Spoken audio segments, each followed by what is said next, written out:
మమ్మల్ని మిక్కిలిగా ప్రేమిస్తున్న మా ప్రియ పరలోకపు తండ్రి, ఘనమైన దేవ, ఒక రాత్రికాల సమయంలో చల్లనైనటువంటి వేళ తండ్రి, మీ మాటల ముందు మేము కూర్చున్నాం తండ్రి. మీ మాటలుగా బిడ్డలు స్వీకరించి మీ ప్రియకుమారుడు రాకడ కొరకు నాయన సిద్ధపాటు కలిగి బ్రతికే మహాభాగ్యాన్ని మా అందరికీ కూడా ప్రసాదింపచేయండి. ఎంతమంది అయితే మీ మాటలు అత్యాసక్తితో, భక్తి శ్రద్ధలతో, హృదయపూర్వకంగా వింటున్నారు, ఆ వింటున్నటువంటి బిడ్డలందరినీ కూడా ప్రత్యేకంగా మీరు జ్ఞాపకం చేసుకొని తండ్రి, ప్రారంభం నుంచి ముగింపు వరకు కూడా మీ సన్నిధి కాంతులు ఈ సదస్సు చుట్టూ, ఈ మాటలు ఎంతమంది అయితే వింటున్నారో వాళ్ళందరి హృదయాల చుట్టూ ఉండేలాగానే కృప ఇచ్చేయమని మాట్లాడుతున్న నాకు సమయోచితమైన జ్ఞానాన్ని ప్రసాదింపచేయండి. కేవలం వినివారు మాత్రమే ఉండి మమ్మల్ని మేము మోసపుచ్చుకోకుండా విన్న వాక్య ప్రకారంగా మేమందరము బ్రతికే మహాభాగ్యాన్ని అందరికీ ప్రసాదింపచేయమని మా ప్రభువును ప్రియరక్షకుడైన యేసుక్రీస్తు నామమున పేరిట ప్రార్థన సమర్పించి అడిగి వేడుకుంటున్నాం తండ్రి, ఆమేన్. ప్రియమైన దేవుని వారలారా, దీర్ఘశాంతమును కోల్పోయిన సంఘాలు, సంఘానికి దీర్ఘశాంతం ఎంత అవసరమో ఈరోజు విన్న తర్వాత మీకే అర్థమవుతుంది. ఈ లోపం ఒకవేళ మనతో లోపిస్తే దాన్ని ఇమీడియట్గా మనము సరిదిద్దుకుందాం, సరిదేసుకుందాం. ప్రారంభపు కుటుంబంలో ఉన్నటువంటి జన్మించినటువంటి కయ్యోనికి కాలు వంకర లేదు, చెయ్యి వంకర లేదు, అవయవాలు లోపం అంతకన్నా లేదు. కానీ ఏది వంకర అని చెప్పొచ్చు అంటే కయ్యోనికి బుద్ధి వంకరగా ఉందని చెప్పొచ్చు. దీన్ని బట్టి మనం ఆలోచించగలిగితే దేవుడు మనిషిలో అవయవాల లోపాన్ని చూడడు, కానీ బుద్ధి ఎలా ఉంది అన్నదే పరిగణలోకి తీసుకుంటాడని మీరు గమనించాలి. చాలా మంది అవయవాల లోపంలో ఉన్నటువంటి వాళ్ళని వెక్కిరించటము, హేళన చేస్తూ ఉంటారు. అది మనుషులు చూసేటటువంటి తత్వం. కానీ దేవుడు ఈ పై రూపాన్ని మాత్రం అంతకన్నా చూడడు, బుద్ధి ఎలా ఉన్నదన్నదే చూస్తాడు. దేవుడు మనిషికి మనకి చేసినటువంటి దాన్ని బట్టి ఏదైనా ఒక గిఫ్ట్ ఇచ్చో, ఏదైనా వస్తువుల రూపంతోనో థ్యాంక్స్ చెప్తానంటే కుదరదు. దేవుడికి ఎలాంటి థ్యాంక్స్ చెప్పాలి అంటే, ఓనాడు కయ్యోను హేబేలు పట్ల చేసింది ఏంటో తెలుసా? సహోదరుల మధ్య ప్రేమను కోల్పోయాడు. ఆ సహోదరుల మధ్య మళ్ళీ ప్రేమను కలిగి ఉండటమే దేవుడికి నువ్వు ఇచ్చేటటువంటి గొప్ప గిఫ్ట్. ఇలాంటి గిఫ్ట్ను దేవుడికి అందట్లేదని బైబిల్ సవివరంగా తెలియజేస్తుంది. వస్తు రూపంలో, ధన రూపంలో దేవునికి పేరట గిఫ్ట్లు అందుతున్నాయే తప్ప సహోదరుల పట్ల అభిమానంతో, ఆప్యాయంతో, ప్రేమానురాగాలతో కయ్యోను హేబేలును చూస్తే మాత్రం దేవుడికి అందాల్సినటువంటి గిఫ్ట్లు మాత్రం అందట్లేదని మనకు ఒకటి అర్థమవుతుంది. కయ్యోను చనిపోయాడు, కానీ కయ్యోను చనిపోయిన స్వభావం మాత్రం ఇంకా బ్రతికే ఉంది. కయ్యోను స్వభావం ఇంకా బ్రతికే ఉంది. ఇది ఎప్పటి వరకు బ్రతికుంటుందంటే ఈ కయ్యోను స్వభావం రెండవ రాకడ అంతం వరకు కూడా బ్రతికే ఉంటుంది. అది చావదు, చావదు. హేబేలు ఎలాంటి వాడో తెలియాలి అంటే పక్కన కయ్యోను ఉండాలి, అంతే కదండి.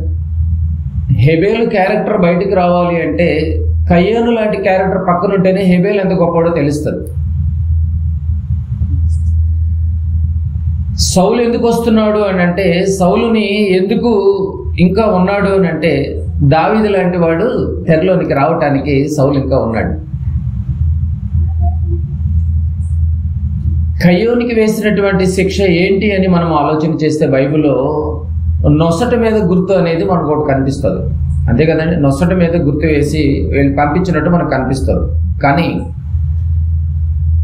నొసట మీద గుర్తు కాదు, కానీ అక్కడ బాగా గమనించగలిగితే సహోదరుల మధ్య ఆ యొక్క భిన్నాభిప్రాయంతో ప్రేమను కోల్పోయి, ఒక మాటలో చెప్పాలంటే దేవునితో సహవాసాన్ని కట్ చేసుకున్నాడని చెప్పొచ్చు.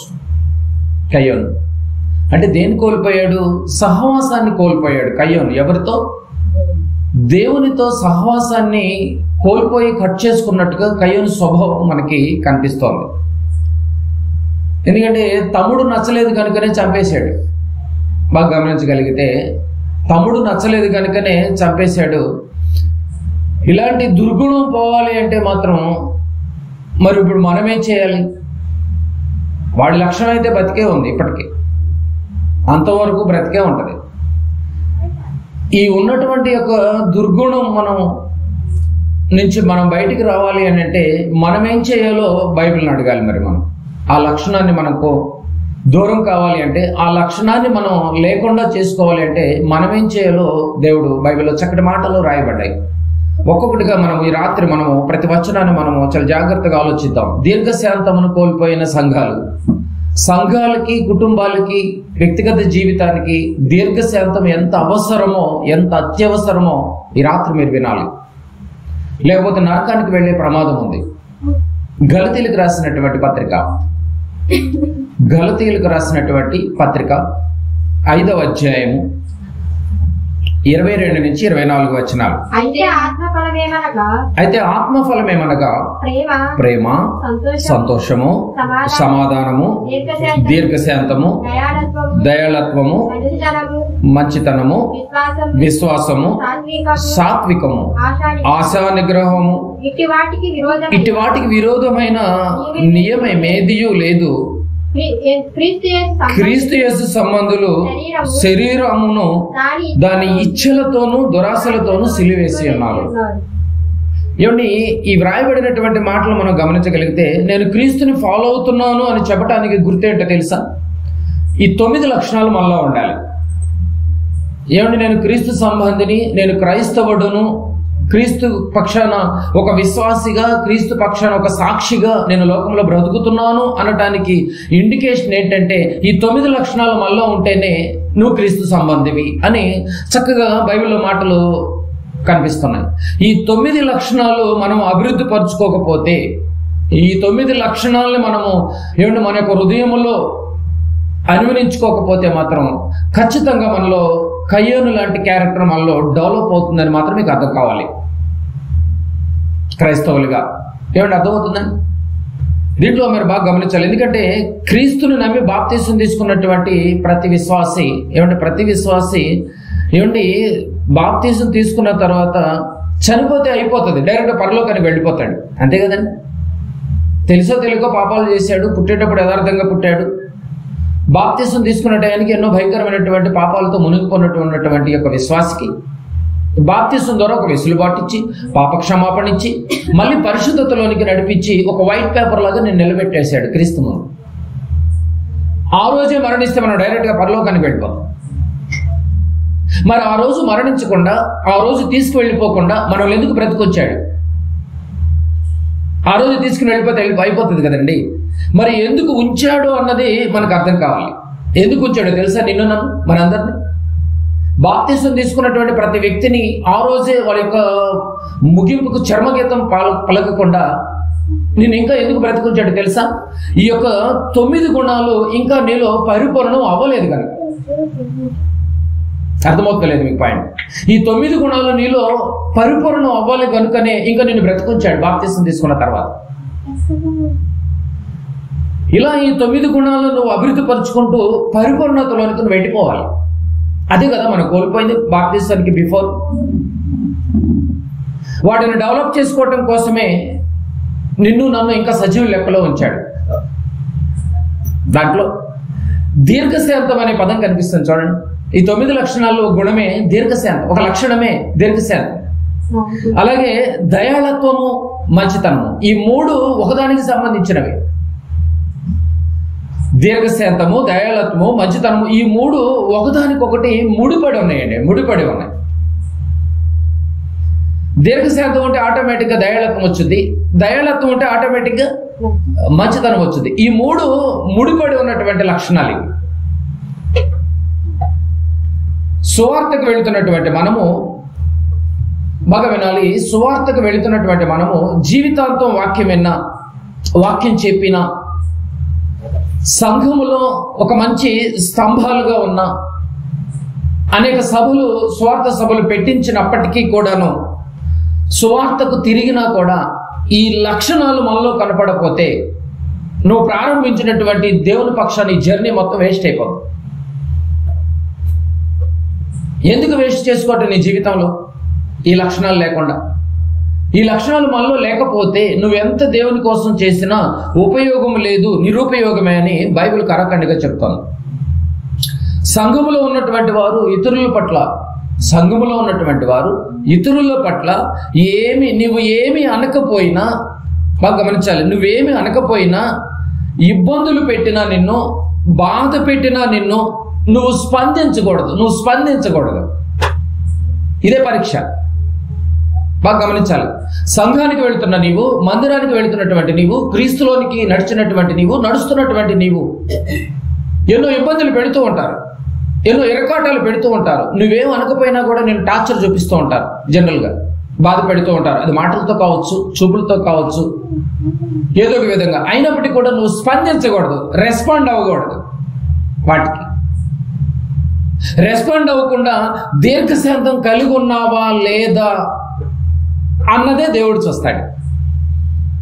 అందుకే ఆ పదాన్ని రాయించాడు ఆ ఫలాల్లో. రెస్పాండ్ అయ్యావా, నువ్వు దీర్ఘశాంతాన్ని కోల్పోయినట్టే. అంటే ఆ లక్షణం నీలో లేదు. ఆటోమేటిక్గా దయాళత్వాన్ని కోల్పోతావు, ఆటోమేటిక్గా మంచితనాన్ని కోల్పోతావు. ఇదేనండి పరీక్ష. ఎవరికి అర్థం కావట్లేదు ఈ సీక్రెట్. ఎన్నో సమస్యలు నీ ముందుకు తీసుకొస్తూ ఉంటారు, ఎన్నో ఇబ్బందులు నేను పెడుతూ ఉంటారు. అయినా కూడా నువ్వు స్పందించావా, దీర్ఘశాంతాన్ని కోల్పోయినట్టే. అందుకే బాప్తిసం తర్వాత నిన్ను చంపేయకోకుండా ఆపింది. అందుకే నన్ను మనందరినీ కూడా.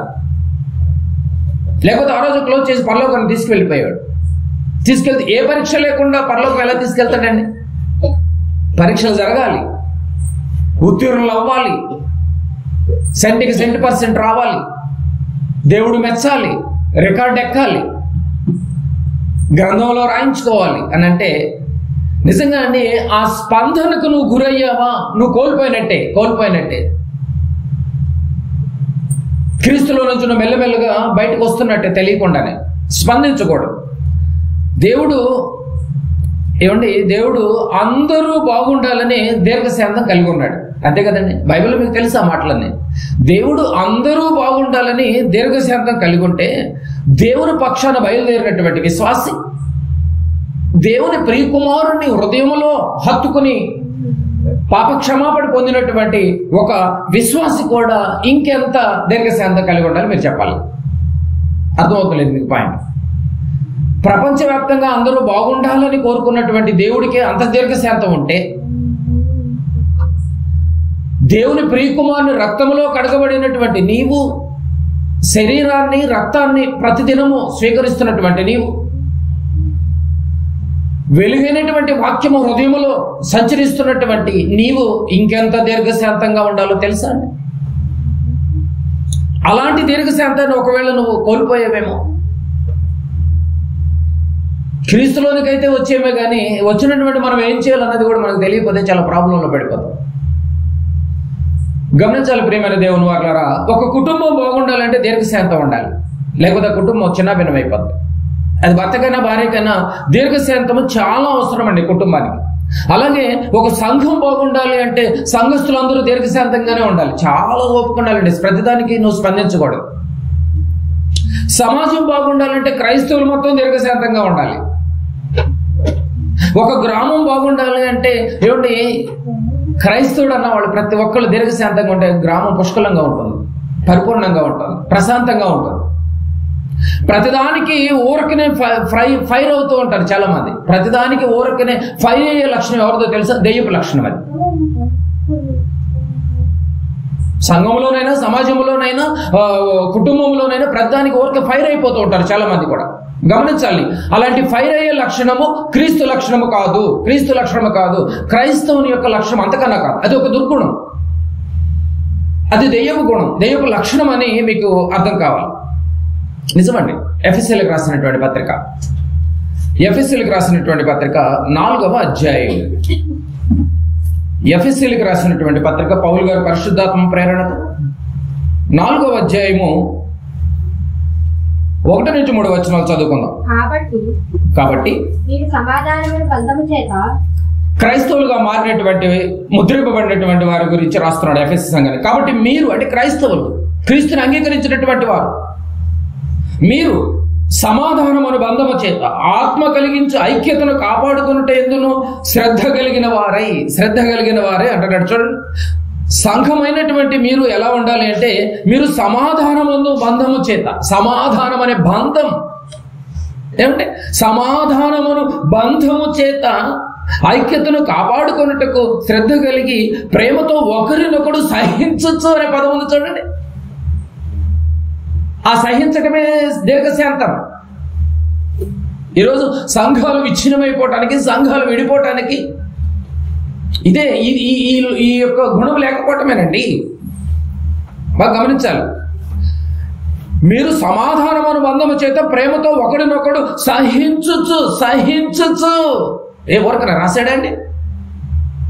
ప్రతిదానికి మనం ఫైర్ అవ్వకూడదు ప్రియమైన దేవుని వారలారా. అది కుటుంబం నుంచి సంఘం వరకు, సమాజం వరకు కూడా.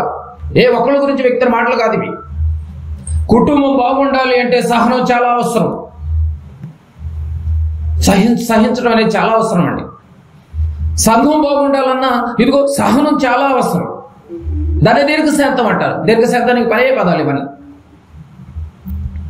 బాగా గొడవ జరుగుతుంటే గొడవ రేపకూడదండి. గొడవను రేపకూడదు మనం. కొంతమంది గొడవను రేపే కోణంలో ఉంటూ ఉంటారు, గమనించట్లేదు.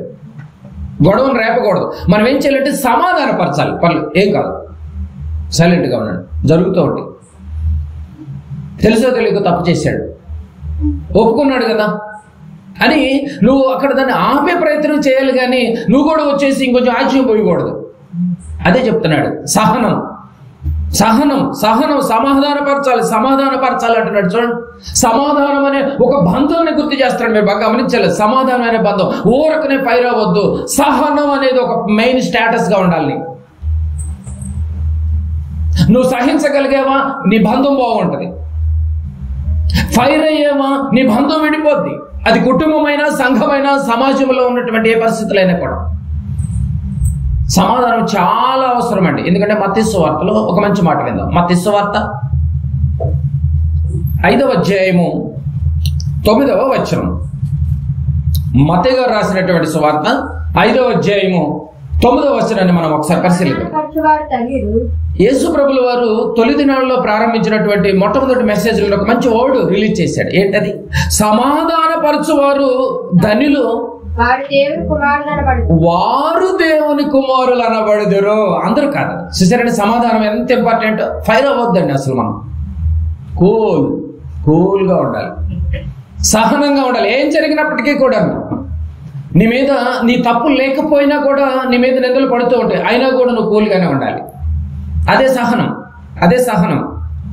ప్రతిదానికి కయ్యానికి కాలు దువ్వేవాడు దేవుని కుమారుడు కాదు సుమా, దెయ్య కుమారుడు వాడు. ప్రతిదానికి కాలు దువ్వకూడదండి. ఏమండి, వారం రోజుల్లో చచ్చిపోతాడని డాక్టర్ చెప్పాడు అనుకోండి. ఎగ్జాంపుల్గా పేషెంట్కి నువ్వు 6 రోజుల కంటే ఎక్కువ బ్రతకమని చెప్పాడు బెడ్ మీద ఉన్న పేషెంట్కి.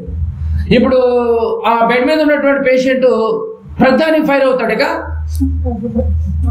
ఎగ్జాంపుల్, మీరు అప్పుడు హాస్పిటల్కి వెళ్తూ ఉండాలి. మీరు వెళ్తే తెలుస్తూ ఉంటుంది. ఆ సహనం ఎంత ఇంపార్టెంటో తెలుస్తుంది. ఆ వచ్చేటటువంటి బంధువులు చూస్తూ ఉంటాడు, గమనిస్తుంటాడు. వచ్చిన వాళ్ళు అందరి మీద అరుస్తాడా? ఎందుకు లేట్ వచ్చారు, 2 రోజులు అయింది ఆపరేషన్, ఇప్పుడే వచ్చేది మీరు అంటారండి. మరి అక్కడ ఒక ఎకరం పొలం బేరానికి వచ్చింది, నీ కాడుగట్టు పొలం, మరి ఏమైనా కొంటావా అని అంటే ఏమంటాడు? ఒరే నాయనా, నేను ఎక్కువ రోజులు బ్రతకను రా, నువ్వేం చెప్పాలి, ఏం చెప్తున్నావు? ఏమన్నా అర్థమవుతుందా? ఆలోచించాలి మీరు. ఇవన్నీ బాగా ఆలోచించాలి. ఏమండి, అసలు ఎవరితో గొడవ పెట్టుకోడు. ఫస్ట్ పాయింట్, గొడవ పెట్టుకుంటాండి. పక్క పెట్టే వాళ్ళు తెలియకో తెలుసు అరుస్తూ ఉంటారు. అరవకుండా నేను గొడవ పెట్టుకున్నాండి వాళ్ళ మీద. అయ్యో పాపం, వీడి ఆలోచనే ఒకటి. ఇదిగో వారం రోజుల్లో చనిపోతాడని డాక్టర్ చెప్తే పేషెంట్ ఎంత నలిగిపోతున్నాడో, ఎంత అర్థవంతంగా మాట్లాడుతున్నాడో, ఎంత సహనంగా మాట్లాడుతున్నాడో, ఎంత ఓర్పుగా మాట్లాడుతున్నాడో, ఎంత దీనమైన మాటలు వస్తాయో అతని నోట. అతనికన్నా వారం రోజులు టైం ఇచ్చాడేమో దేవుడు, ఒక డాక్టర్. కానీ మనకి ఇంతలో కనపడి అంతలో ఆవిర్వైపోయే జీవితం ఎప్పుడు కనుమూస్తావో తెలియదు అన్నప్పుడు మనకి ఎంత సహనం ఉండాలి. ఇప్పుడు క్రైస్తవునిగా ఆలోచించాలి. దీర్ఘశాంతం, సహనాన్ని కోల్పోయిన సంఘాలు, సహనాన్ని కోల్పోయినటువంటి కుటుంబాలు, సహనాన్ని కోల్పోయిన విశ్వాసిగా ఒకవేళ నువ్వు ఉన్నావేమో, పరీక్షించుకోమని చెప్తున్నాడండి. చాలా దీర్ఘశాంతంగా ఉంటాడు కదండి, చాలా దీర్ఘశాంతంగా ఉంటాడు. బాగా గమనించాలి ఇవన్నీ. మీరు ఏదైనా మంచి బంగారం తీసుకెళ్ళి కొని అక్కడ చూపించారనుకో, మరి బంగారం రేటు కూడా తగ్గింది, మరి ఏమైనా కొంటావా బాబాయ్ అనాలి. ఏమంటే అసలు ఆలోచన ఎలా ఉంటుందండి? మనిషి ఎంత దూరం ఫ్యూచర్ ఆలోచిస్తూ ఉంటాడు, ఎంతో దూరం నువ్వు ఆలోచించొద్దు. ఎప్పుడు పోతామో తెలియనటువంటి పరిస్థితిలో ఎందుకు మనం కూర్చొని కాదానికి కానిదానికి అయినదానికి ఫైర్ అయిపోవటం ఎందుకు? క్రైస్తవునిగా బాప్తిజం తర్వాత నిన్ను ఎందుకు బ్రతికిస్తున్నాడు తెలుసా? నీ సహనానికి పరీక్ష పెడుతున్నాడు సుమా, గుర్తుపెట్టుకో. క్రైస్తవునిగా వాడెంత పెద్దవాడైనా చిన్నవాడైనా నీ ఎందుకు ఆపుతున్నాడో తెలుసా? నీ సహనానికి పరీక్షది. ఎఫెసీయులకు రాసిన పత్రిక మళ్ళీ 4వ అధ్యాయము 1వ వచనం. కాబట్టి మీరు సమాధానమును బంధము చేత ఆత్మ కలిగించు ఐక్యమును కాపాడుకొనుట యందు శ్రద్ధ ఆత్మ కలిగించే ఐక్యతను కాపాడుకొనుటలో శ్రద్ధ కలిగిన వారై ప్రేమతో ఒకరినొకడు సహించుచు ఆత్మను కాపాడుకొనుటలో శ్రద్ధ అని ఉంది చూడండి. ఏమండి? క్రైస్తవులుగా నీకు దేని మీద శ్రద్ధ ఉండాలి? దేని మీద శ్రద్ధ ఉండాలంట? ఆత్మ అంటే పరిశుద్ధాత్మ కలిగించు ఐక్యమును కాపాడుకొనుట యందు శ్రద్ధ. ఇంట్రెస్ట్ దేని మీద పెట్టాలి క్రైస్తవుడు? సమాధానమున బంధముల మీద శ్రద్ధ కలిగి ఉండాలి, ఆత్మ కలిగించు ఐక్యం మీద శ్రద్ధ కలిగి ఉండాలి. ఏముందండి శ్రద్ధ ఈరోజు సంఘస్థులకు? శ్రద్ధ ఏమిటి? నేటి సంఘంలో ఉన్నటువంటి వారిని మనం పరీక్షించగలిగితే కట్టడాల మీద చాలా శ్రద్ధ ఉంటుందండి. ఇలా కడదాం, అలా కడదాం, అలా చేద్దామని కట్టడాల మీద శ్రద్ధ ఎక్కువగా ఉంటుంది. మీరు బాగా గమనించగలిగితే ఏమండి? కట్టడం పైన, మందిరం పైన గంట అనేది ఒకటి ఉంటుంది, గంటల మీద శ్రద్ధ ఎక్కువగా ఉంటుంది. ఒకటి గంట సరిగా బాగుంటలేదు, గంట అని అనిపిస్తేనే ఊరి చివరి వరకు బాగుంటుంది అని గంటల మీద శ్రద్ధ ఎక్కువ ఉంటుంది ఒక్కొక్కరికి. కొంతమందికి చందాల మీద శ్రద్ధ ఎక్కువగా ఉంటుంది. అసలు చందాలు ఎంత వస్తున్నాయి, కానుకలు ఎంత వస్తున్నాయి, శ్రద్ధ ఎలా ఉందో చూసారండి. చందాల మీద శ్రద్ధ, కానుకల మీద శ్రద్ధ, గంటల మీద శ్రద్ధ, మందిరాలకి ఏ పెయింటింగ్ వేద్దాం అనే శ్రద్ధ. కానీ శ్రద్ధ దేని మీద ఉండాలంట? ఆత్మ కలిగించు ఐక్యమును. వాటి మీద శ్రద్ధ లేకపోవటం వల్ల ఈరోజు చర్చెస్ విడిపోతున్నాయి. ఐక్యము లేదండి బాబు, ఐక్యము లేదు. ఐక్యమును కాపాడుకొనుటలో శ్రద్ధ ఉందా? శ్రద్ధ లేదు ఈరోజు. ఏమండి? సంఘం విడిపోవాలంటే 2 నిమిషాలు చాలండి, పెద్ద విషయమే కాదు. స్నేహం విడిపోవాలన్నా కూడా 2 నిమిషాలు చాలు కదండి. కలిసి ఉండాలంటే, నువ్వు కలిసి ఉండాలి, ఐక్యంగా ఉండాలంటే నువ్వు ఎంత దూరం ఆలోచన చేయాలో తెలుసా? దీర్ఘంగా ఆలోచన చేయాలి. అంత శ్రద్ధ ఉందా మరి నీకు? దీర్ఘమైన ఆలోచన చేయాలి నువ్వు కలిసి ఉండాలంటే. విడిపోవటం పెద్ద విషయం ఉందండి. దీర్ఘంగా ఆలోచన చేయటం అనేది చాలా అవసరం అండి బాబు, చాలా అవసరం. దీర్ఘమైన ఆలోచన, సుదీర్ఘమైన ఆలోచన ఎవరికి ఉంటుంది ఈరోజు? అంటే దీర్ఘమైన ఆలోచన నువ్వు చేయట్లేదంటే నీకు శ్రద్ధ తగ్గింది. లోతు గారు ఊరికే ఫైర్ అయిపోతున్నాడు. పని వాళ్ళ మధ్య గొడవలు వచ్చేసినాయి, అబ్రహాం గారికి లోతు గారికి. ప్రతిదానికి ఫైర్ అయిపోతున్నాడు. నువ్వు అట్లా, నేను ఎట్లా అని చెప్పేసి కాపుల మధ్య గొడవలు వచ్చేసినాయి. అప్పుడు అబ్రహాం గారు అన్నాడు, ఓకే నాయన, నీ ఇష్టం నాయన, ఓకే నువ్వు దూరం అవుతావు అంటే నేనేమన్నాను, దూరంగా ఉన్నా కలిసి ఉందాం అన్నాడు. దూరంగా ఉన్నా కూడా కలిసి ఉందామని చెప్పి అన్నాడు. నీకు ఏది కావాలంటే అది తీసుకో అన్నాడండి. ఆఫర్ ఎవరికి ఇచ్చాడు? లోతు గారికే ఇచ్చాడు. నీకు ఏది కావాలంటే అదే తీసుకో బిడ్డ, ఏది కావాలంటే అదే తీసుకో అన్నాడు. నేను ఎక్కువ మాట్లాడలేను అన్నాడు.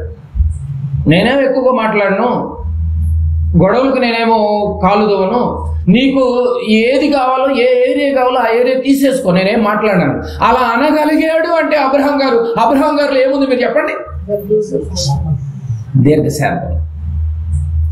దీర్ఘశాంతం ఉన్నాడు కనుకనే లోతు గారికి ఆఫర్ ఇచ్చాడు.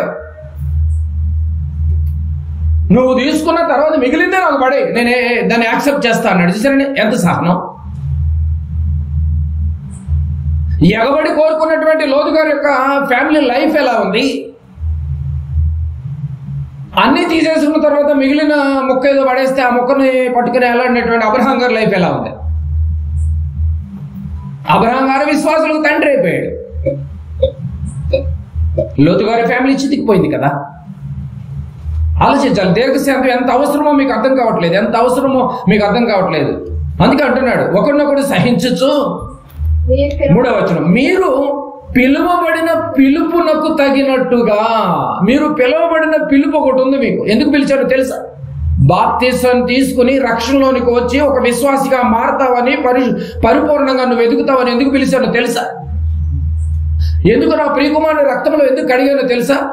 అది చెప్తాను. ఎందుకు పిలిచానో తెలుసా అని చెప్తున్నాడు. చూడండి, ఎందుకు పిలిచానంటే దీర్ఘశాంతముతో కూడిన అన్నది. చూడండి, ఎందుకంట నేను పిలిచింది క్రీస్తులోనికి. ఎందుకంట నీలో ఉన్నటువంటి ఆ మచ్చలను, పాపాన్ని కడిగింది. ఎందుకంట దీర్ఘశాంతముతో కూడిన సంపూర్ణ వినయముతోను సాత్వికముతోను నడుచుకొనవలెనని. అది ఎందుకంట నేను నిన్ను క్రీస్తులోనికి నడిపించింది. ఎవరికి దక్కలేనటువంటి భాగ్యం, బాప్తిసం తీసుకునే అవకాశం నీకే ఎందుకు దొరికిందో తెలుసా? నువ్వు దీర్ఘశాంతంతో ఉంటావని, సహనం కలిగి ఉంటావని, ఆత్మ కలిగించు ఐక్యతను కాపాడుకుంటావని, నీ మీద చాలా హోప్ పెట్టుకుని నేను సెలెక్ట్ చేశాడు. సెలక్షన్ జరిగిందండి బాబు. ఎంత ఒబీడియంట్గా ఉండాలి, దీర్ఘంగా ఆలోచించాలి కదా. అప్పటికప్పుడే పొంగిపోయితే పాలు నిజంగా పొయ్యి పాలు అయిపోతాయి కదా. అలా ఉండొద్దు. మనం సహిస్తూ ఉండాలి. లోపల లోపల లోపల లోపల కుములుతూ ఉంటేనే ఆ పాలకు టేస్ట్ వస్తుంది. క్రైస్తవుడిగా సంఘాలు కోల్పోతున్నది ఏంటో తెలుసా? దీర్ఘశాంతం. బాగా గమనించాలి. అసలు మనల్ని పిలిచిందే అందుకు. ఆ రోజు క్లోజ్ చేస్తే మనం పరలోకి వెళ్ళిపోతాం. కానీ ఆ రోజు నేను ఎందుకు క్లోజ్ చేయలేదు తెలుసా? ఎందుకు క్లోజ్ చేయలేదు తెలుసా? నిన్ను, నన్ను, అందరినీ కూడా మీరు పిలవబడిన పిలుపునకు తగినట్టుగా. కట్టిన వాడు పదాన్ని మీరు గమనించాలి. తగినట్టుగా దీర్ఘశాంతముతో కూడిన సంపూర్ణ వినయముతోను సాత్వికముతోను నడుచుకొనవలెనని. ఎంత నమ్మకం పెట్టుకున్నాడు నీ మీద? ఉందా దీర్ఘశాంతం? సహిస్తున్నావా? నువ్వు సహించలేకపోతున్నావంటే కయ్యోని క్యారెక్టర్ ఎక్కడ ఆదికాండమో, ఎక్కడ ఎఫ్ఎస్సి పత్రిక. ఆత్మ కలిగించే ఐక్యతను, సహోదరుల బంధంలో సహనాన్ని కోల్పోయావంటే క్యారెక్టర్ యాస్టీజ్ గా దిగుతుంది. చూడండి, కయ్యోని క్యారెక్టర్ యాస్టీజ్ గా అలా వస్తూనే ఉంది. ఎందుకు సహించలేకపోతున్నావు? కయ్యోని క్యారెక్టర్ ఉందేమో. నేను పిలిపేంటో ఒకసారి గుర్తు చేస్తున్నాడు. చూడండి, ఎఫ్ఎస్సి పత్రిక ద్వారా. మీరు పిలువబడిన పిలుపునకు తగినట్టుగా దీర్ఘశాంతంతో కూడిన సంపూర్ణ వినయముతోను సాత్వికతోను నడుచుకొనవలెనని ఎక్కడుండి రాస్తున్నాడు తెలుసా అండి? ఈ పత్రిక ఎక్కడుండి రాస్తున్నాడు తెలుసా? ఎంత అవసరమో తెలుసా అండి ఈ పత్రిక రాయటం అనేది? ఆయన జైల్లో ఉండి రాస్తున్నాడు పౌలు గారు. జైల్లో ఉన్నవాడికి అర్థమైపోయింది పౌలు గారికి ఎంత అవసరమో తెలుసా దీర్ఘశాంతం. నిజంగా అండి, ఆ మాట చూడండి. ప్రభువును బట్టి ఖైదీనైన నేను మిమ్మును బతిమాలు కొనుచున్నాను. అయ్యా జాగ్రత్త. నేను జైల్లో ఉండి పత్రిక ఎందుకు రాస్తున్నాను అంటే, జైల్లో ఉన్నవాడు బయట వారి పట్ల మీరు సరిగా ఉండండి అంటున్నాడు. అంత రిస్క్ లో ఉండి. ఏమంటే చూశారండి, జైల్లో ఉండి అంత బాధల్లో ఉండి కూడా పత్రిక మీరు సరిగా ఉండండి, సహనంతో ఉండండి, దీర్ఘశాంతంతో ఉండండి, ఓపికతో ఉండండి. మిమ్మల్ని పిలిచింది ఇందుకే. ఎంత సహనం, దీర్ఘశాంతము పౌలు గారికి లేకపోతే ఆ పత్రిక అంత నీట్గా రాస్తాడండి. నిజంగా ఈ రోజు క్రైస్తవం అంటే మరి చిల్లర అయిపోయిందండి. ఆదివారం బైబిల్ పట్టుకుని అయిపోయింది. అసలు ఏం చేస్తున్నారో తెలియని పరిస్థితిలో ఉంది. ఒకరికొకరికి సరైనటువంటి అవగాహన లేదు. క్రైస్తవుల పట్ల, కుటుంబాల పట్ల సరైనటువంటి బంధం లేదు. ఈరోజు మిమ్మల్ని పిలిచినటువంటి పిలుపుకు తగినట్టుగా ఉండాలని జైల్లో ఉన్నటువంటి వాడికి బయట ఉన్న వారి పట్ల మీరు సరిగా ఉండండి అంటున్నాడంటే ఏం పోయింది? ఐక్యత పోయింది. అందుకే ఐక్యతను మళ్ళా మీరు కాపాడుకొనుటలో శ్రద్ధ, కాపాడుకొనుటలో శ్రద్ధ, కాపాడుకొనుటలో శ్రద్ధ. ఈయన ఎందుకు బతిమాలుతున్నాడంటే దీర్ఘశాంతంతో ఉన్నాడు కనుక. దీర్ఘశాంతం ఎంత అవసరమో తెలుసా? ఫైర్ అవ్వద్దండి, ప్రతిదానికి ఫైర్ అవ్వద్దు. సహనం, కూల్గా ఉండండి, అంతే. ఏం జరగదు. మా అయితే కన్ను మూసేంత వరకే. జైల్లో ఉండి కూడా పత్రిక ఎంత ఘనంగా రాస్తున్నాడంటే నిజంగా ఎంత గొప్ప మాట, ఎంత గొప్ప మాట.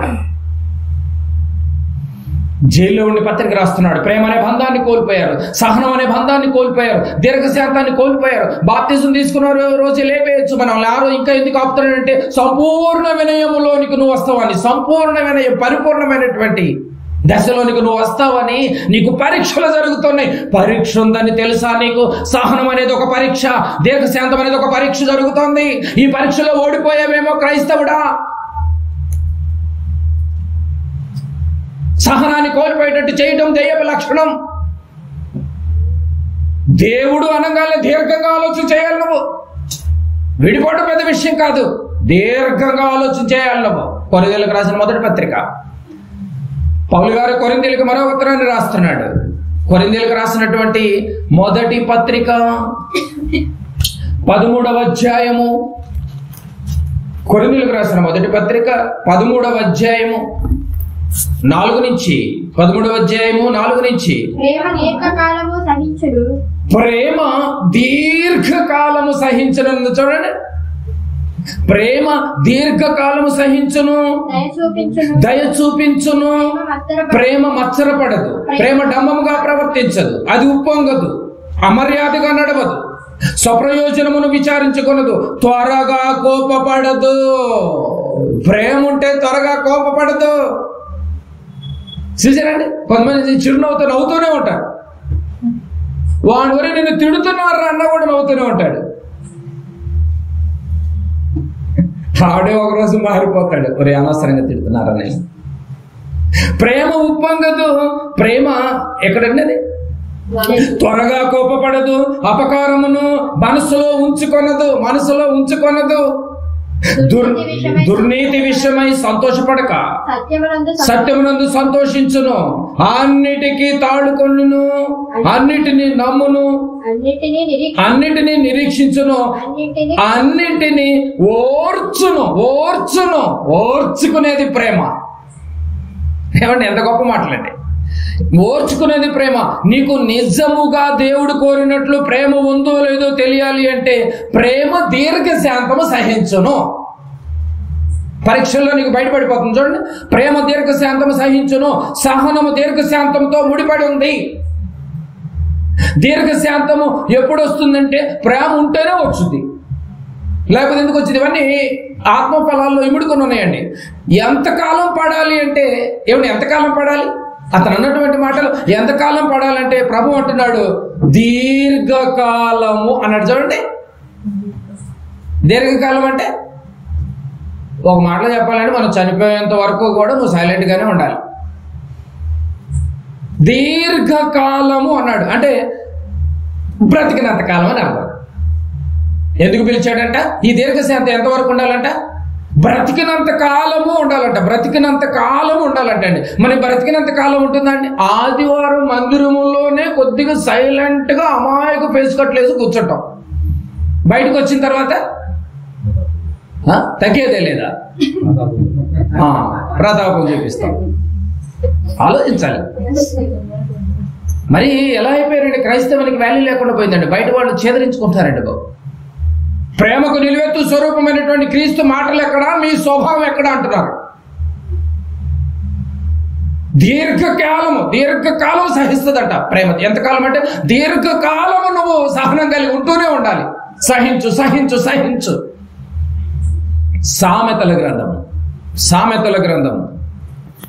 14వ అధ్యాయము.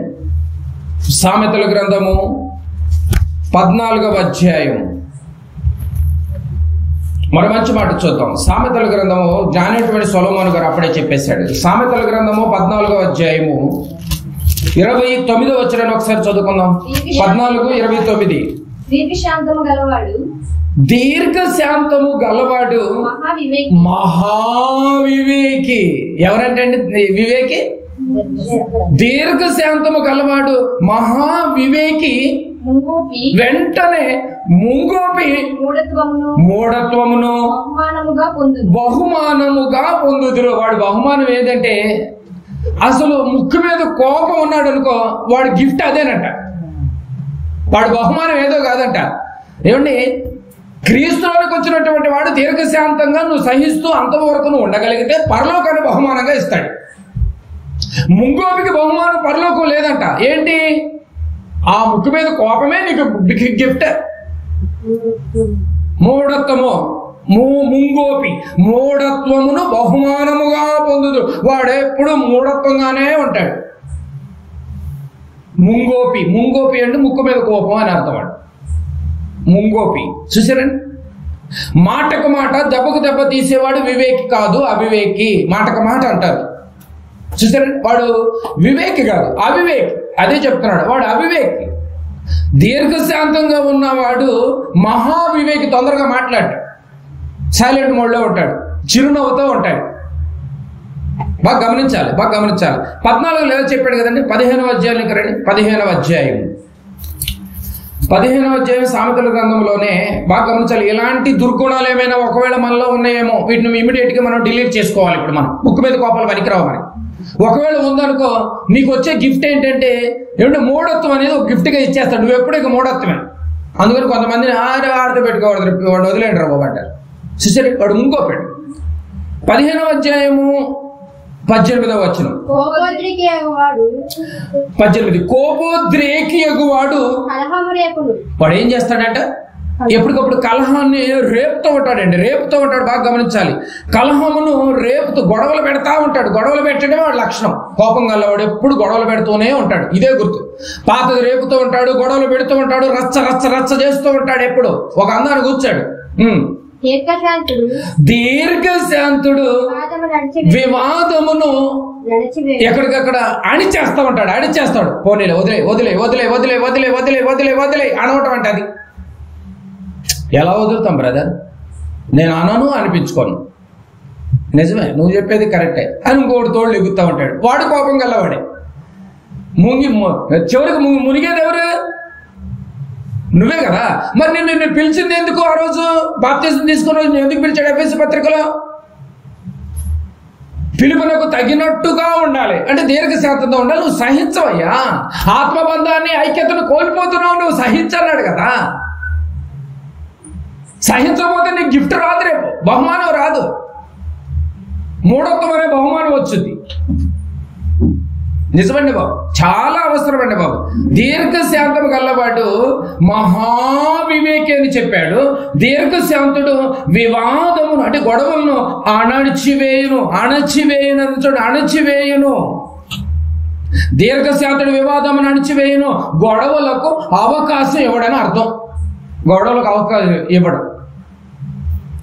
సంఘములో, దేవుని కుటుంబాల్లో ఎవరైతే అల్లరికి కారకులు అవుతారో వారిని నిజంగా విడిచిపెట్టడండి బాబు. గొడవలకి కారకులైనటువంటి వాళ్ళని విడిచిపెట్టడు.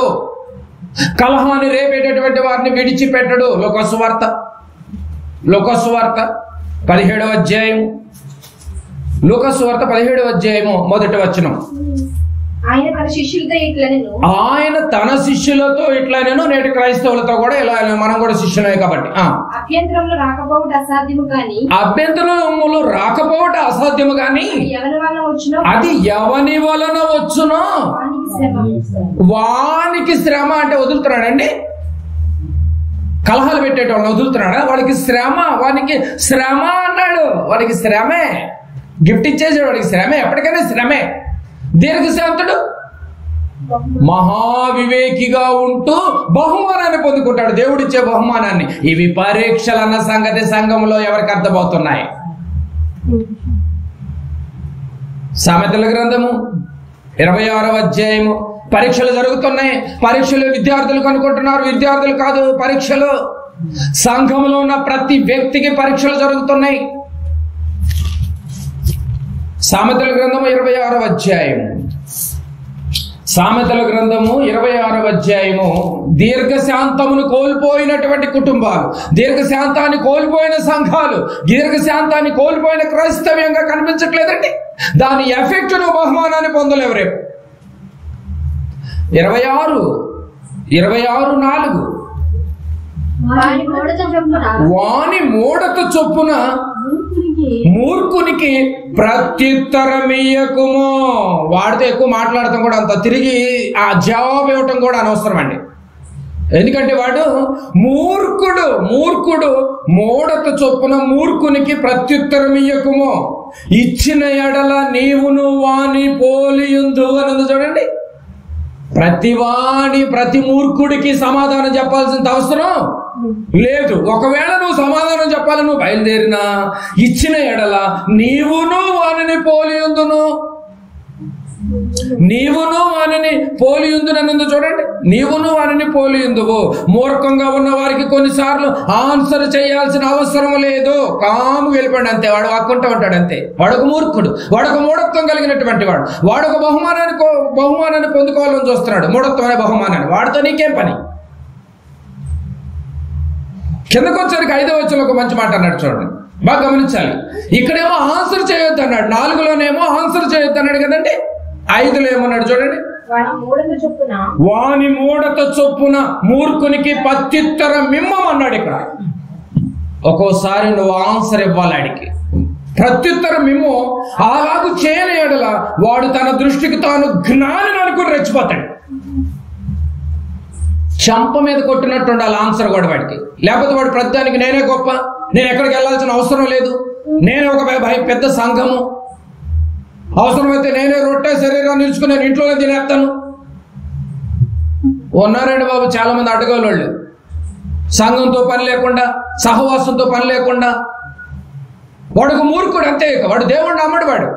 వాడితో ఆన్సర్ చేయాల్సిన అవసరం లేదు. కొన్నిసార్లు కొంతమందికి ఆన్సర్ చేయాల్సిన అవసరం లేదు, కొంతమందికి ఆన్సర్ చేయాలి. ఆన్సర్ చేయకపోతే వాడు ఏమైపోతాడంట? జ్ఞాని అనుకుంటాడు. వాడే జ్ఞాని అనుకుంటాడంట. అర్థమవుతుందో లేదో? వాళ్ళకి ఆ వాక్యంతో సమాధానాలు చెప్తూనే ఉండాలి, ఎప్పటికప్పుడు కౌంటర్లు ఇస్తూనే ఉండాలి. లేకపోతే సంఘం నాదంటాడు. ఎక్కువ మాట్లాడితే సంఘానికి రక్తం కార్చింది నేనే, నాకే దండం పెట్టండి అంటాడు. ఉదయకాలం మీరు విన్నారు, ఏది దేవుడు అనబడునో, ఏది పూజింపబడునో. వాక్యాన్ని పూజించాలి, వాక్యానికే నిలువెత్తు స్వరూపం పెద్దపీట వేయాలి. కానీ వాడేం చేశాడు? నేనే దేవుణ్ణి, నాకే దండం పెట్టండి అన్నాడు. డైరెక్టర్ వర్క్నే సినిమా తీయలేదు. కొత్త దేవుడండి ఎన్ని తప్పులైనా కూడా క్షమిస్తాడండి, వీడే చెప్పేది. దొంగ ఎవడా మధ్య ఒక సినిమా వచ్చి మీకు గమనించలేదు, పాపాలన్నీ చేయొచ్చండి. ఎంత అమాయకంగా ఉన్నారా మీరు, అసలు ఏది తెలియనట్టు. ఆ భావం అర్థమైంది మీకు? పాయింట్.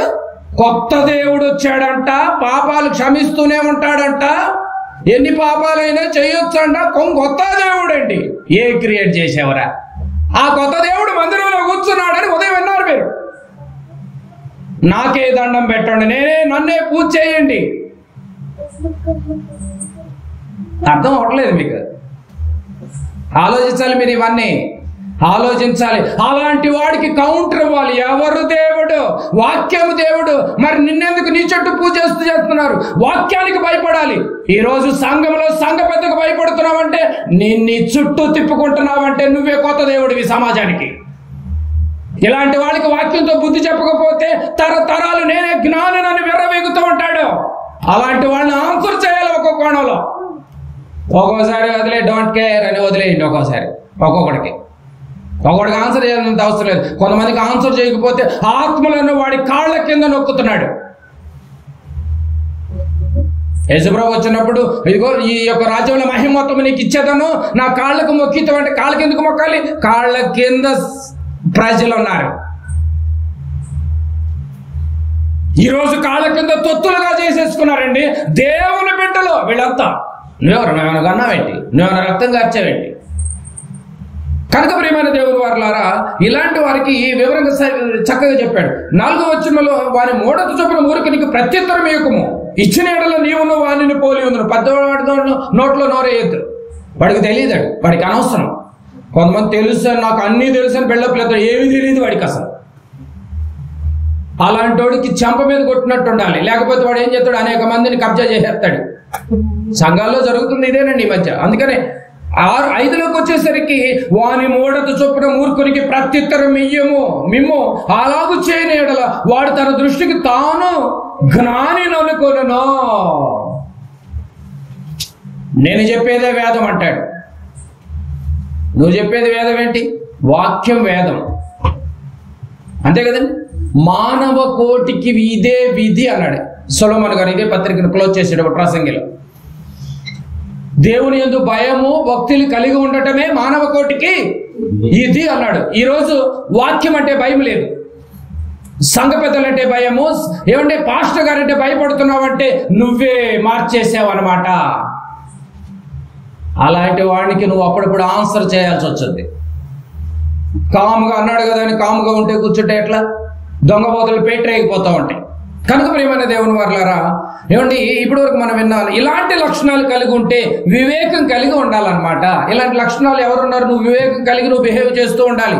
దీర్ఘశాంతము లేకపోతే, అలవాటు చేసుకోకపోతే పిచ్చివాడుగా అయిపోయే ప్రమాదం ఉంది. మరి దీర్ఘశాంతం లేకపోతే పిచ్చాడు అయిపోతాడు, నరాలు పగిలిపోతాయి, రాత్రి బీపీ హై టెన్షన్ వచ్చేసి బెడ్ తీసుకోవాల్సి వచ్చింది. మరి చాలా సైలెంట్గా ఉండదు, ఏం కంగారు పడద్దు మీరు. ప్రధానికి ఫైర్ అయిపోతూ ఉండొద్దు. ఎందుకంటే సామెతల గ్రంథం 25వ అధ్యాయం, సామెతల గ్రంథము 25. దీర్ఘశాంతం అంటే ఏందనుకోండి, ఈ ట్యాగ్ చాలా ఇంపార్టెంట్ అండి బాబు, ఇది తగిలించుకోండి. దీర్ఘశాంతం ఎంత ఇంపార్టెంట్ అంటే 25:15 చూడండి. 25:15 దీర్ఘశాంతము చేత న్యాయాధిపతిని ఒప్పించవచ్చును. న్యాయాధిపతి అంటే జడ్జి. ఏమండి? దీర్ఘశాంతము చేత జడ్జినే ఒప్పించవచ్చు అంట. అబ్బా ఏంటండి అసలు ఎంత క్లూ ఇచ్చాడండి. దీర్ఘశాంతం అంటే జడ్జినే ఒప్పించవచ్చు అంట. జడ్జినే ఒప్పించగా లేని సహోదరుని ఒప్పించలేవా నువ్వు? ఒప్పించదా అండి దీర్ఘశాంతం? బంధువులను ఒప్పించదా అండి? సహోదరుని ఒప్పించదా అండి? గొడవలు సర్దుకోవాలి అంటే దీర్ఘశాంతం అనగా మౌనంగా ఉండటం అనేది తెలివైన లక్షణము. గొడవలు రేపొద్దు దయచేసి. గొడవలు రేపేవాడు ముంగోపి కలహమును కలిగిస్తాడు. వాడు వేరే బహుమానం కోసం ఆశపడుతున్నాడు. సైలెంట్ గా ఉండండి. అందుకే మీకు సైలెంట్ అని వాడు చెప్తుంది. అందుకే మౌనంగా ఉండండి. మీకు ఎట చెప్తే అర్థం కాదు. మౌనంగా ఉండమని మొక్క చెబుతుందని చెప్తే అర్థమవుతుంది. మీకు అట్టిచ్చారు కదండి. అలా ఆస్వాదిస్తూ ఉంటారనమాట. బైబిల్ ఎప్పుడో చెప్పింది. అన్ని కాపీ కొట్టారండి బాబు ఈ ఫీల్డ్ అంతా. కనుక ప్రియమైన దేవుని వారలారా, సహోదరుని ఒప్పించదా అంటే జడ్జినే ఒప్పించలేంది? ఆలోచించాలి మీరు. ఇవన్నీ మీరు ఆలోచించకపోతే చాలా కష్టం అవుతుంది. గొడవలు సర్దుకోవాలి అంటే దీర్ఘశాంతం అనేది చాలా ఇంపార్టెంట్. మౌనంగా ఉండటం అనేది చాలా ఇంపార్టెంట్. 15వ వచనం ఇంకా కంటిన్యూ వాడు.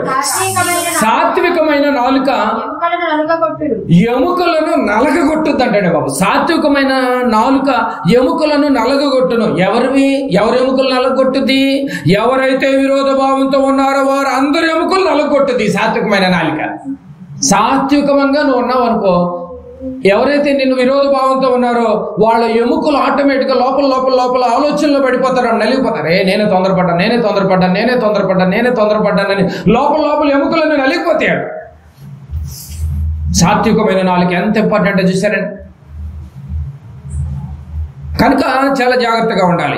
ఎవరైతే విరోధ భావంతో ఉన్నారో వారందరూ ఎముకలు నలిగిపోవాలి అని అంటే సాత్వికమైన నాలుక ఉండాలి. సాత్వికమైన నాలుక చాలా అవసరం ప్రియమైనటువంటి దేవుని వారలారా.